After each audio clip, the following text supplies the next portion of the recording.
விவசாயி, mechanic, engineer, இப்படி அப்பாக்கள் யாரா இருந்தாலும் அவங்க கனவெல்லாம் அவங்க பசங்களுக்கு ஒரு best college. AAA college of engineering and technology, Sivakasi. Counselling code 4680. ஒரு விஷயம் சொல்லியே ஆகணும். நிறைய பேர் இன்னைக்கு விமர்சனம் பண்ணிக்கிட்டே இருக்காங்க. அதுக்கு தக்க பதிலடி என்னைக்காவது ஒரு மேடை கிடைக்குமா கிடைக்குமா கிடைக்குமா நான் யோசிச்சுட்டே இருந்தேன். அது எனக்கு சிவகாசியில் கிடச்சிக்கிறது ரொம்ப ரொம்ப சந்தோஷமாக இருக்குது. ஏன்னா இங்கேருந்து தான் ஆரம்பித்தோம், இங்கேயே அவங்களுக்கு பதிலளிப்போமே. 40-50 வருஷமாக ஆண்டுகிட்டு இருந்த ஒரு கட்சியை இன்னைக்கு 30 நாளில் ஆண்டுகிட்டு இருக்க நம்மளை கேள்வி கேட்டுக்கிட்டு இருக்காங்க. அதுக்கெல்லாம் இன்னைக்கு நம்ம பதில் சொல்லுவோம். அதாவது முன்னாடி ஒரு சின்ன விஷயம், கவர்மெண்ட் ஆஃபீஸில் போனால் 100, 500, 1000 லஞ்சம் கட்டினா மட்டும்தான் எல்லா வேலையும் நடக்கும். எவ்வளோ 23% கமிஷனும் 24% கமிஷன்னு தனியாக வாங்கி வச்சுட்டு தான் அடுத்த வேலையே நகரும். இன்னைக்கு ஜீரோ கரப்ஷன் அப்படின்னு ஜீரோ கரப்ஷன் மாடல் கொண்டு வந்தவங்க நாம. அவங்க நம்மளை பார்த்து கேள்வி கேட்குறாங்களா? இதையெல்லாம் அழிக்கணும்னு நினச்சா 30 நாளில் நம்ம எத்தனை மாற்றம், 30 நாளில் இதை நம்ம அழிச்சிருக்கோம். 40-50 வருஷ சாம்ராஜ்யத்தை 30 நாளில் அழிச்சு காமிச்சிருக்கோம். இந்த டெண்டர் மாஃபியாவை அழிச்சு காமிச்சிருக்கோம். இல்லை, இன்னொரு விஷயம் சொல்கிறாங்க, ரீல்ஸ் ஆச்சுன்னு. நான் சொல்கிறேன், ரீல்ஸ் மூலமாக நான் ஒரு இன்வெஸ்ட்மெண்ட் வீடியோ ஒன்று போட்டேன். அதுக்கு பயங்கரமாக கலாய்ச்சி தள்ளினாங்க, உங்களுக்கே தெரியும்.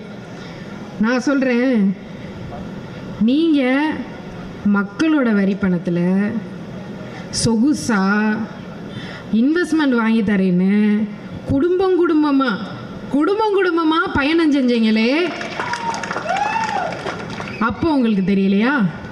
இன்னைக்கு நாங்கள் ரீல்ஸ் மூலமாக நிறுவனங்கள் கொண்டு வராட்டினாலும் உங்களுக்கே தெரியும், எத்தனை இளைஞர்கள் வெளிநாட்டிலேருந்து டிக்கெட்டை புக் பண்ணி ரீல்ஸில் அண்ணனுக்கு சொன்னாங்க, அண்ணா உங்களுக்காக வரோம், உங்களை எப்படியாவது முதலமைச்சர் ஆக்கணும்னு சொல்லி வந்து ஓட்டு போட்டுட்டு போனாங்களே. அவங்க அங்கே இருக்க கம்பெனிகிட்ட அங்கே இருக்க சிஇஓட்ட காமிக்கிறாங்க, எங்களுடைய தாவேக ஆட்சியில் இப்படி ஒரு தொழில்துறை அமைச்சர் இருக்காங்க, அவங்களோட ஆஃபர் இதுன்னு அங்கே இருக்க வெளிநாட்டு சிஇஓக்கு நம்மளும் அங்கே போவோம் அப்படின்னு அதை காமிச்சு பேசுகிற நிலைமைக்கு நம்ம இன்னைக்கு இருக்கோம்.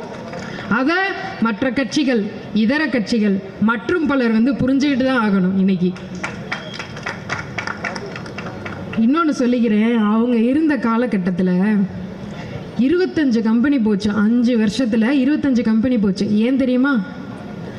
அண்ணனுக்காக நான் நிற்பேன்னு சொல்லி அத்தனை லட்ச கோடி, அத்தனை திரையுலக பிஸ்னஸையும் விட்டுட்டு அண்ணனுக்காக இன்னைக்கு இறங்கி ஒவ்வொரு ஊரா ஒவ்வொரு தொகுதியா போய் பிரச்சாரம் பண்ணாரு. அதுக்காக ரொம்ப ரொம்ப நன்றி. அவரை தமிழக முதலமைச்சரை உட்கார வச்சதுக்கும் ரொம்ப ரொம்ப நன்றி. ஒரு விஷயம் சொல்லியே ஆகணும். நிறைய பேர் இன்னைக்கு விமர்சனம் பண்ணிக்கிட்டே இருக்காங்க. அதுக்கு தக்க பதிலடி என்னைக்காவது ஒரு மேடை கிடைக்குமா கிடைக்குமா நான் யோசிச்சுட்டே இருந்தேன். அது எனக்கு சிவகாசியில் கிடச்சிக்கிறது ரொம்ப ரொம்ப சந்தோஷமாக இருக்குது.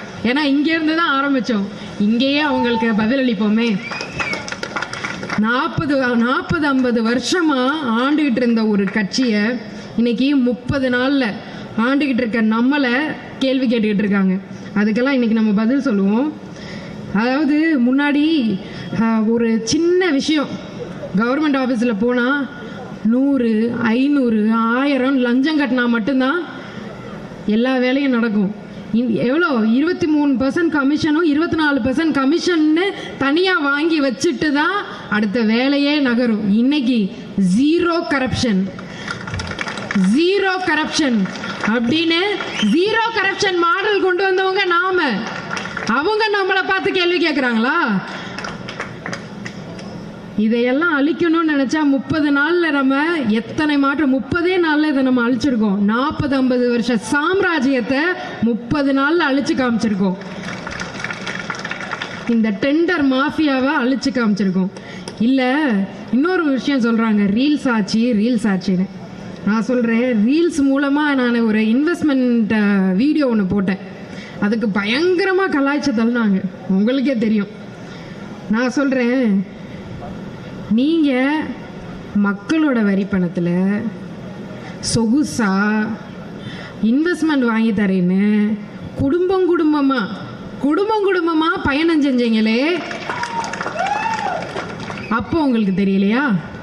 இன்னைக்கு நாங்கள் ரீல்ஸ் மூலமாக நிறுவனங்கள் கொண்டு வராட்டினாலும் உங்களுக்கே தெரியும் எத்தனை இளைஞர்கள் வெளிநாட்டில் இருந்து டிக்கெட்டை புக் பண்ணி ரீல்ஸில் அண்ணனுக்கு சொன்னாங்க, அண்ணா உங்களுக்காக வரோம், உங்களை எப்படியாவது முதலமைச்சர் ஆக்கணும்னு சொல்லி வந்து ஓட்டு போட்டுட்டு போனாங்களே, அவங்க அங்கே இருக்க கம்பெனிகிட்ட அங்கே இருக்க சிஇஓட்ட காமிக்கிறாங்க, எங்களுடைய தாவேக்க ஆட்சியில் இப்படி ஒரு தொழில்துறை அமைச்சர் இருக்காங்க, அவங்களோட ஆஃபர் இதுன்னு அங்கே இருக்க வெளிநாட்டு சிஇஓக்கு நம்மளும் அங்கே போவோம் அப்படின்னு அதை காமிச்சு பேசுகிற நிலைமைக்கு நம்ம இன்னைக்கு இருக்கோம்.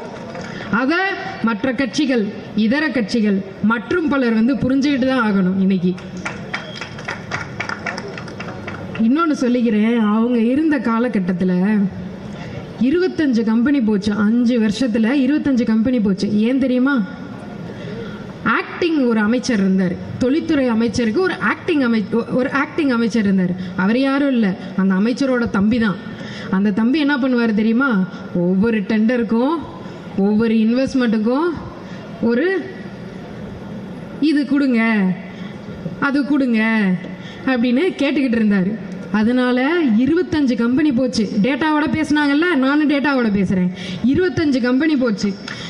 எத்தனை 2 லட்சம் ஜாப் போச்சு. நம்ம தமிழ்நாட்டு மக்களோட 2 லட்சம் ஜாப் போச்சு. எத்தனை கோடி இன்வெஸ்ட்மெண்ட் தெரியும்? எவ்வளோ போச்சு தெரியுமா? 3.3 லட்சம் கோடி இன்வெஸ்ட்மெண்ட்டை அவங்க கேட்ட அந்த கரப்ஷன்னால, அவங்க கேட்ட அந்த காசுனால எப்பா தமிழ்நாடு வேணாலும் ஓடி போனாங்க. அப்போ இந்த 25 கம்பெனிக்கு பதில் சொல்ல சொல்லுங்க. இத்தனை இளைஞர்களுக்கு வேலை போயிருக்கு, 2 லட்சம் இளைஞர்களுக்கு வேலை போயிருக்கு, அதுக்கு பதில் சொல்ல சொல்லுங்க. 30 நாள்ல வந்த என்னைய கேள்வி கேட்குறீங்களே, இதுக்கு யார் பதில் சொல்லுவா?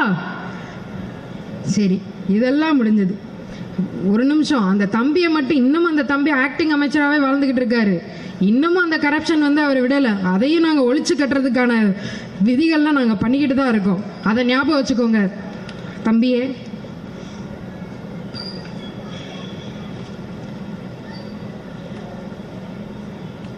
இன்னும் ஆனால் ஒரு சில விஷயம் சொல்லி தான் ஆகணும். எதிர்கட்சியில் பல பேர் இன்னும் திருமண வீட்லேயும் ஒவ்வொரு மேடையிலையும் கதறிக்கிட்டே இருக்காங்க. அந்த கதறல் தெரியுது, அவங்களால ஏற்றுக்கவே முடியல. ஐயோயோ எப்படிடா பண்ணாங்க அப்படின்னு ஏற்றுக்க முடியாமல் வீடு வீடா மேடையா கதறி கதறி கதறி என்னைக்கு அதை நிப்பாட்ட போகிறாங்கன்னு தான் எனக்கும் தெரியல. அதான் நான் உங்களுக்கு சொல்ல விரும்புகிறேன். அந்த கதறினவங்களுக்கு சென்னை மேயர்ன்றது எவ்வளோ ஒரு பெரிய பொறுப்பு. அந்த பொறுப்பில் எத்தனை அழகான அமைச்சர்களும் எவ்வளோ ஒரு பெரிய பொறுப்பு அந்த பொறுப்பு. அந்த பொறுப்பில் இருந்தவங்க காரை பிடிச்சு தொங்கிட்டு போகிறதும், இன்னொருத்தவங்களுக்கு கொடையை பிடிக்கிறதும், பவுடரா இதுவான்னு தெரியாமல் என்னென்னத்தையோ கத்திக்கிட்டு இருக்கவங்கலாம் இன்னைக்கு நம்மளை பார்த்து கேள்வி கேட்குறாங்க. அப்படிப்பட்ட பொறுப்பில் இருந்தவங்க அவங்களுக்கெல்லாம் நான் சொல்லிக்கிறேன், விமர்சனத்தை விட்டுட்டு, ஏதாவது உருவகேலியை விட்டுட்டு பாலிசி மாதிரி உட்காந்து எங்கிட்ட பேச உட்காருங்க. நான் உங்களுக்கு சவால் விடுறேன், என் பக்கத்தில் உட்காருங்க, பாலிசி ரிலேட்டடாக நம்ம பேசுவோம். பேச முடியுமா? இன்னைக்கு பெண்கள் முன்னேற்றம்னு பல ஆட்சியிலிருந்து பல கட்சிகள் மற்றும் பலர் சொல்லிகிட்டே இருந்தாங்க பெண்கள் முன்னேற்றம்னு. 70 வருஷமாக பெண்கள் முன்னேற்றம்னு ஏமாத்த மட்டும்தான் செஞ்சாங்க. இன்னைக்கு வரைக்கும் எத்தனை பேர் அமர வச்சாங்க? இன்னைக்கு அண்ணன் 4 பெண் அமைச்சர்கள் அமர வச்சிருக்காரு. சுதந்திரத்துக்கு அப்புறம் அசம்பிளியில் செக்ரட்டரி பெண். இன்னைக்கு இருக்க அசம்பிளியில் இருக்க செக்ரட்டரி ஒரு பெண். சுதந்திரத்துக்கு அப்புறம் ஒரு பெண் அமர்ந்திருக்காங்க. இந்த பெண்கள் முன்னேற்றம் அவங்க சும்மா வெட்டு பேச்சுக்கும் வெட்டி வாய்க்கும் மட்டும்தான் அதை யூஸ் பண்ணியிருக்காங்க. ஆனால் நம்ம ஆட்சியில் மட்டும்தான் அதை செஞ்சு காமிச்சிருக்கோம். அவங்க ஆட்சியில் ஒரு கவுன்சிலரோ சேர்மனோ பெண்ணுக்குன்னு ஒரு இது ஒதுக்குவாங்க. அவங்களுக்கு நீங்கள் ஃபோன் பண்ணிங்கன்னா அவங்களோட ஹஸ்பண்ட் மட்டும்தான் எடுப்பாங்க, அவங்களோட ஹஸ்பண்ட் மட்டும்தான் சைன் பண்ணுவாங்க. இன்னைக்கு நம்ம ஆட்சியில் என்ன இருக்குது? நம்ம பெண்ணுக்கு இவ்வளோ பெரிய ஒரு உரிமையை கொடுத்து இவ்வளவு அழகாக உட்கார்ந்து அழகு பார்க்கக்கூடிய ஒரே தலைவர் நமது முதலமைச்சர் ஜோசப் விஜய் அவர்கள் மட்டும்தான். அதனால நான் சொல்லிக்கிறேன், அதாவது திமுகவில் இருக்க நம்ம முன்னாள் முதலமைச்சர் அவர்களுக்கு சொல்லிக்கிறேன், பெண்கள் முன்னேற்றம் சொன்னீங்க, ஆனால் உங்கள் வீட்டில் இருக்க தங்கச்சியவே நீங்கள் வந்து முடக்கிறதுக்கு டெல்லியில் உட்கார வச்சிங்க. இங்கே ஆட்சி என்னைக்காவது கொடுத்தீங்களா? பவர் கொடுத்தீங்களா? அதை தடுத்து நிறுத்துறதுக்கு அந்த பெண்மணிக்கு நீங்கள் உங்கள் வீட்டில் இருக்க பெண்மணிக்கே எவ்வளோ நீங்கள் டார்ச்சர் கொடுத்துருக்கீங்க. அதனால் திமுகவில் இருக்க அத்தனை பெண்களுக்கும் சொல்கிறேன், இதெல்லாம் பாருங்கள், பார்த்துட்டு உங்களுக்கு எங்கே மரியாதை கொடுக்குறாங்களோ அங்கே வந்து சேருங்க. அதுதான் என்னுடைய பெரிய ரெக்வஸ்ட்டே. அவங்க சும்மா வாய் பேசுக மட்டும்தான் சம வாய்ப்புன்னு சொல்லி ஏமாற்றிக்கிட்டு இருக்காங்க. பெண்களே ஞாபகம் வச்சுக்கோங்க, மறுபடியும் சொல்கிறேன். இன்னைக்கு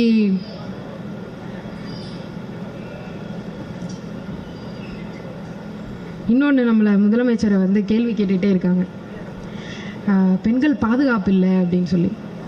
பெண்கள் பாதுகாப்பு இல்லைன்னு சொல்கிறீங்களே, ஒரு காலத்தில் தூத்துக்குடியில் ஒரு இன்சிடெண்ட் நடந்தப்போ 36 மணி நேரம் கேஸை கூட எடுக்காமல் நம்ம முதலமைச்சர் ரீல்ஸ் போட்டுக்கிட்டு இருந்தார்.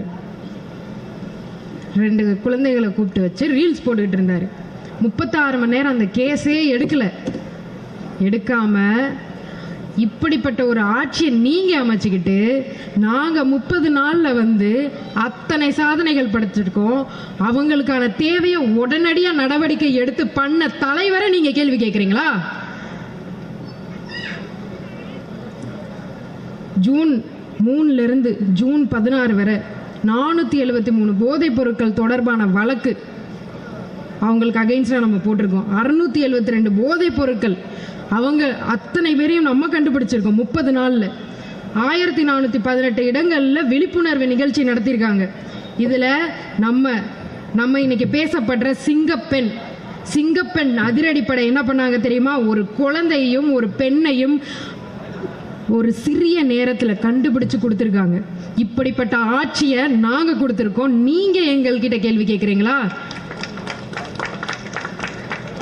கடந்த 15-20 நாட்களில் 1328 குற்றவாளிகளை நம்ம அடையாளம் கண்டுபிடிச்சு அவங்கள உள்ள போட்டிருக்கோம். அவங்க ஆட்சியில் பண்ணதை பாருங்க. அத்தனை பாலியல் வன்கொடுமையும் இத்தனை இது நடந்திருக்கு. இதுக்கெல்லாம் யார் பதில் சொல்லுவா? நாங்கள் உடனடியாக நடவடிக்கை எடுக்கிற எங்களை நீங்கள் கேள்வி கேட்குறீங்களே, நீங்கள் ஆட்சி பண்ணும்போது என்ன பண்ணீங்க? சிங்கப்படை அதிரடிப்படை 2545 புதிய பெண் பணியாளர்கள் இன்னைக்கு அமர்த்தப்பட்டிருக்காங்க. 319 புதிய 4 சக்கர ரோந்து வாகனங்கள் வந்து வழங்கப்பட்டிருக்கு. 101 இருசக்கர வாகனங்கள் பயன்பாட்டிற்கு கொண்டு வரப்பட்டிருக்கு. நவீன கண்காணிப்புக்காக ட்ரோன்கள் பயன்படுத்தப்பட்டிருக்கின்றன. அரசு 354 கோடி இதுக்காக ஒதுக்கியிருக்கு. உலகின் பல நாடுகள் பெண்கள் அரசியலிலும் மக்கள் பிரதிநிதித்துவத்திலும் தங்களது தாய்மை பொறுப்புகளையும் சிறப்பாக மேற்கொண்டு வருகின்றனர். சுவிட்சர்லாந்தில் இன்னைக்கு நம்ம சட்டமன்ற உறுப்பினர் ஒருத்தவர் குழந்தை வந்து தூக்கிட்டு போகும்போது அதையும் கேலி கிண்டல் பண்ணுறாங்க. ஒரு மாசமாக இருந்த பெண் இன்னைக்கு ஜெயிச்சு சட்டமன்றத்தில் தன்னுடைய குழந்தையோட வந்தா என்ன தப்பு இருக்கு?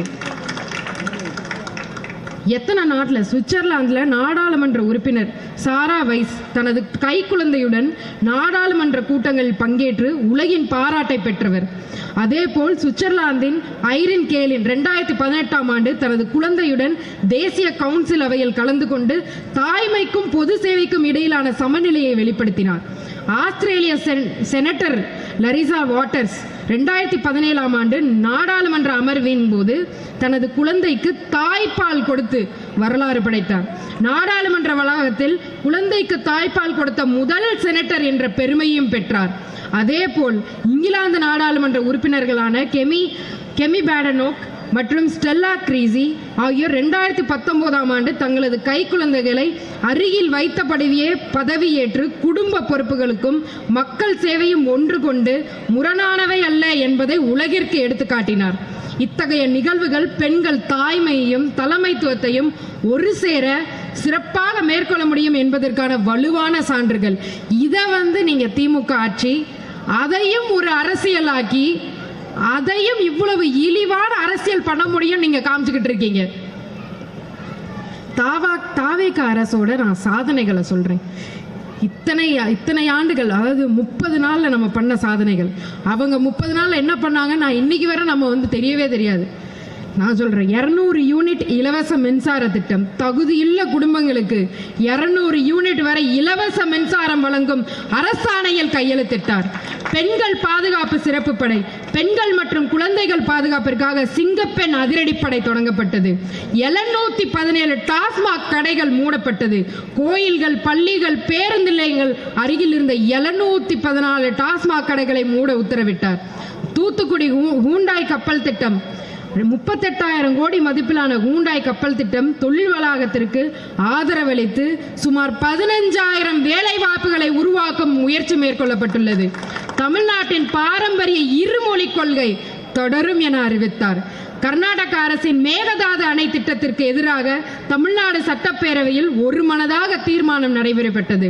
ரூபாய் 75,000 வரை பயிர்க்கடன் பெற்ற விவசாயிகளுக்கு முழுமையாக பயிர்க்கடன் தள்ளுபடி, மற்ற விவசாயிகளுக்கு ரூபாய் 35,000 பயிர்க்கடன் தள்ளுபடி செய்யப்பட்டுள்ளது. 14.43 லட்சம் விவசாயிகள் பயனடைந்துள்ளனர். இதற்கு ரூபாய் 6,000 கோடி நிதி ஒதுக்கப்பட்டது. இத்தனை சாதனைகளையும் நாங்கள் படைச்சிருக்கோம். நீங்க எங்களை பார்த்து கேள்வி கேட்கறது சரியா யோசிச்சுக்கோங்க. இத்தனை இதுக்கு முன்னாடி நம்ம இன்னைக்கு ஒன்று கூடி இருக்கிறது 52வது பிறந்த நாள் அண்ணன் முதலமைச்சர் ஜோசப் விஜய் அவர்களின் பிறந்தநாளுக்காக. அவருக்கு ஒரு சிறப்புரை ஆற்றாம, அவரை பற்றி பெருமையாக பேசாம இந்த மேடையை விட்டு நான் போனேன்னா அது எனக்கு இந்த மேடைக்கே அழகு கிடையாது. அன்பிற்குரிய சகோதர சகோதரிகளே, இன்று நாம் ஒரு மனிதன் பிறந்த நாளை மட்டும் கொண்டாடவில்லை, ஒரு நம்பிக்கையின் பிறந்த நாளை கொண்டாடுகிறோம். ஒரு புதிய தமிழ்நாட்டில் பயணத்தை கொண்டாடுகிறோம். அவர் அரசியலுக்காக வருகிறார்கள், சிலர் பதவிக்காக வருகிறார்கள். ஆனால் விஜய் அண்ணா மக்களுக்காக வந்தார். திரையில் ஹீரோவாக இருப்பது எளிது, ஆனால் மக்கள் மனதில் ஹீரோவாக வாழ்வது அரிது. அந்த அரிய இடத்தை பெற்றவர் நம் விஜய் அண்ணா அவர்கள். அவர் ஒரு தலைவராக மட்டுமல்ல, இளைஞர்களின் நம்பிக்கையாகவும், பெண்களின் பாதுகாப்பிற்காக குரலாகவும், சாதாரண மக்களின் எதிர்பார்ப்பாகவும் திகழ்கிறார். விஜய் அண்ணா எங்களுக்கு கற்றுக் கொடுத்த மிகப்பெரிய பாடம் என்னவென்றால், பயப்படாதே, உண்மையாக நில், மக்களுக்காக உழை என்று. எங்களை விமர்சிப்பவர்கள் இருக்கலாம், எங்களை கேலி செய்பவர்கள் இருக்கலாம், எங்களை தடுக்க நினைப்பவர்கள் இருக்கலாம். ஒரு இயக்கத்தை நிறுத்த முடியும், ஒரு மனிதரை எதிர்க்க முடியும், ஆனால் மக்களின் நம்பிக்கை யாராலும் தோற்க முடியாது என்று இந்த மேடையில் இருந்து நான் உறுதியாக சொல்கிறேன். விஜய் அண்ணாவின் பிறந்த நாளை நாம் பட்டாசுகளால் மட்டும் கொண்டாட மாட்டோம், மக்களின் வாழ்க்கையில் மாற்றத்தை கொண்டு வந்து கொண்டாடுவோம். பேனர்களால் மட்டுமல்ல, புதிய உறுப்பினர்களின் இயக்கத்தில் இணைத்து கொண்டாடுவோம். கோஷங்களால் மட்டும் கொண்டாட மாட்டோம், தமிழ்நாட்டின் ஒவ்வொரு வீட்டிற்கும் இந்த இயக்கத்தை கொண்டு சேர்த்து இந்த பிறந்த நாளை, 52வது பிறந்த நாளை முதலமைச்சர் ஜோசப் விஜய் அவர்களோடு சேர்ந்து சிறப்பாக கொண்டாடுவோம் என்று நன்றியுரை கூறி முடிவெடுக்கிறேன். விவசாயி, மெக்கானிக், இன்ஜினியர், இப்படி அப்பாக்கள் யாரா இருந்தாலும் அவங்க கனவெல்லாம் அவங்க பசங்களுக்கு ஒரு best college. AAA college of engineering and technology, Sivakasi. Counselling code 4680.